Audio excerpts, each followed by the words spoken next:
नमस्कार साथियों और प्यारे विद्यार्थियों। आज हम बात करेंगे भारत का जो संवैधानिक विकास है उसका द्वितीय चरण या ये कहो दूसरा महत्वपूर्ण सोपान, जो कि 1784 ईस्वी का पीट्स इंडिया एक्ट, इसे एक्ट ऑफ सेटलमेंट भी कहते हैं। एक्ट ऑफ सेटलमेंट भी कहा जाता है इसे, ये भी ध्यान में रखना प्यारे विद्यार्थियों।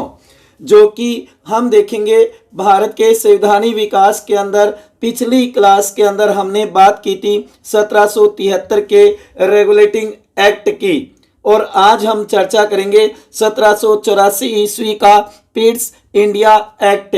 इसके प्रमुख प्रावधान या विशेषताएं या ये मानो व्यवस्थाएं, लक्षण, क्योंकि प्यारे विद्यार्थियों रेगुलेटिंग एक्ट ये मानो 1773 का जो रेगुलेटिंग एक्ट था उसकी कमियों को दूर करने के लिए ये अधिनियम लाया गया था। जो कि आप देखोगे कि उस समय पीट्स द यंगर इंग्लैंड के ब्रिटेन के प्रधानमंत्री पीएम थे, उन्हीं के नाम से ये एक्ट रखा गया। कहने का मतलब पीट्स इंडिया एक्ट, इसे एक्ट ऑफ सेटलमेंट भी कहा जाता है। देखो इसके प्रमुख प्रावधान या विशेषताएं वैसे बता दूं प्यारे विद्यार्थियों, अति महत्वपूर्ण में तो 1773 का और उसके बाद में आगे चल करके 1909, 1919 और 1935 का जो अधिनियम होगा वो अति महत्वपूर्ण होगा।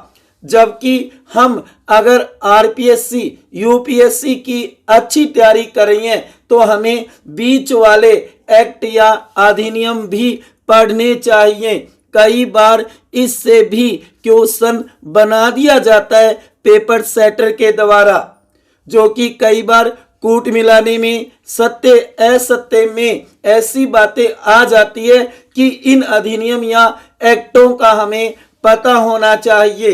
तो आज हम चर्चा कर रहे हैं 1784 ईस्वी का पीट्स इंडिया एक्ट जो है अधिनियम, उसके बारे में। देखो इसके प्रमुख प्रावधान, नंबर 1, इसने कंपनी के राजनीतिक और व्यापारिक कार्यों को पृथक पृथक कर दिया। कहने का मतलब भारत में पहली बार द्वैध शासन व्यवस्था की शुरुआत हुई थी। ईस्ट इंडिया कंपनी के द्वारा प्यारे विद्यार्थियों कार्यों को दो भागों में बांट दिया गया, राजनीतिक और व्यापारिक या वाणिज्यिक कार्य आप कह सकते हो। जो कि आप देखोगे व्यापारिक मामलों के लिए तो कोर्ट या बोर्ड ऑफ डायरेक्टर्स बना दिया गया। कहने का मतलब निदेशक बोर्ड, जिसको आप कह सकते हो निदेशक बोर्ड, आप उसको बता सकते हो। जबकि राजनीतिक मामलों के लिए बोर्ड ऑफ कंट्रोल बना दिया गया और इसे कहा गया नियंत्रक बोर्ड। इसे क्या नाम दिया गया? नियंत्रक बोर्ड नाम दिया गया। तो कहने का मतलब कंपनी, ईस्ट इंडिया कंपनी के राजनीतिक और व्यापारिक कार्यों को अलग अलग कर दिया गया, पृथक पृथक कर दिया गया। नंबर 2, इसके तहत भारत से संबंधित मामलों को ब्रिटिश सरकार के प्रत्यक्ष नियंत्रण में लाया गया था इस एक्ट के माध्यम से। प्यारे विद्यार्थियों, हो सकता है आपको ये टॉपिक थोड़ा सा बोरिंग महसूस होता होगा, लेकिन कई बार एग्जाम के अंदर इसमें से क्वेश्चन बना दिया जाता है, तो इसलिए हमें इसे भी अच्छी तरीके से तैयार करना है।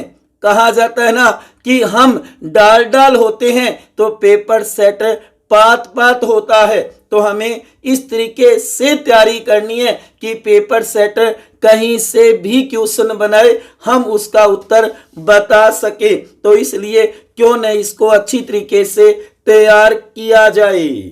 नंबर 3, द्वैध शासन व्यवस्था की शुरुआत हुई थी, जो कि आपने देखा वैसे तो प्रांतों में द्वैध शासन 1919 के अधिनियम में, उसके बाद में 1935 के अधिनियम में प्रांतों का तो द्वैध शासन समाप्त किया और उसकी जगह केंद्र में लागू किया था। लेकिन केवल द्वैध शासन व्यवस्था की शुरुआत पूछे तो 1784 ईस्वी का पिट्स इंडिया एक्ट आएगा।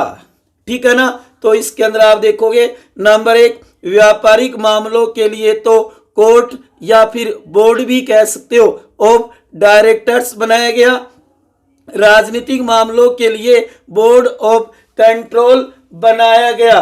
प्यारे विद्यार्थियों, ब्रिटिश पार्लियामेंट ने कंपनी के ऊपर अपने प्रभाव को और मजबूत करने के उद्देश्य से 1784 ईस्वी का पिट्स इंडिया एक्ट पारित किया था, जिसे एक्ट ऑफ सेटलमेंट भी कहा जाता है। और उस समय ब्रिटिश प्रधानमंत्री जो पिट्स द यंगर थे ना, उन्हीं के नाम से ये एक्ट रखा गया था। प्यारे विद्यार्थियों, एक और महत्वपूर्ण बात बता देता हूं कि भारत के मामले में ब्रिटिश सरकार को पहली बार और अंतिम बार त्याग पत्र भी देना पड़ा, जो कि उस समय ब्रिटेन में मिली जुली सरकार थी ना, उसे त्याग पत्र देना पड़ा। इस एक्ट के विवाद के मामले में ये पहली बार हुआ और ये मानो अंतिम बार भी हुआ कि भारत के मामले में और ब्रिटिश सरकार को त्याग पत्र देना पड़ा। उसके बाद में ध्यान रखना प्यारे विद्यार्थियों कि कंपनी के भारतीय क्षेत्र को पहली बार ब्रिटिश अधिकृत भारतीय प्रदेश कहा गया था। कहने का मतलब भारत में ईस्ट इंडिया कंपनी जो शासन कर रही थी ना, तो उस समय भारत में जो उनके प्रांत क्षेत्र थे ना, उनको पहली बार इस एक्ट के माध्यम से ये मानो कि ब्रिटिश अधिकृत भारतीय प्रदेश या प्रांत कहा गया था। ये बात भी आपको ध्यान में रखनी है, जो कि प्यारे विद्यार्थियों इसके द्वारा पहली बार ये मानो कि प्रत्यक्ष रूप से ब्रिटिश सरकार ने भारत के ऊपर अपना नियंत्रण या कंट्रोल किया था। हालांकि इसकी कोई ज्यादा महत्वपूर्ण विशेषता नहीं है, लेकिन फिर भी आपको ये कुछ विशेषताएं ध्यान में रखनी है, अति महत्वपूर्ण है।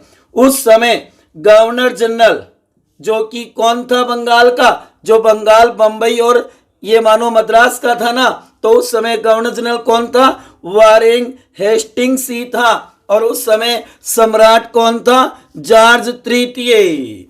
और ब्रिटिश प्रधानमंत्री पिट द यंगर, और उसी के नाम पे तो ये पिट्स इंडिया एक्ट था। प्यारे विद्यार्थियों, ये आपको ध्यान में रखना है। तो इसमें अति महत्वपूर्ण जो बात है वो यही एक नंबर कि इसे ने कंपनी के राजनीतिक और व्यापारिक कार्यों को पृथक कर दिया था। यही इसकी महत्वपूर्ण विशेषता कही जा सकती है। 3 नंबर है वो भी महत्वपूर्ण कही जा सकती है कि भारत में द्वैध शासन व्यवस्था की शुरुआत किस एक्ट के माध्यम से 1919 मत कर देना, 1935 मत कर देना, क्योंकि प्रांतों में होगा 1919, केंद्र में होगा 1935। केवल द्वैध शासन नाम आए तो 1784 होगा। प्यारे विद्यार्थियों, ये बात ध्यान में रखनी है।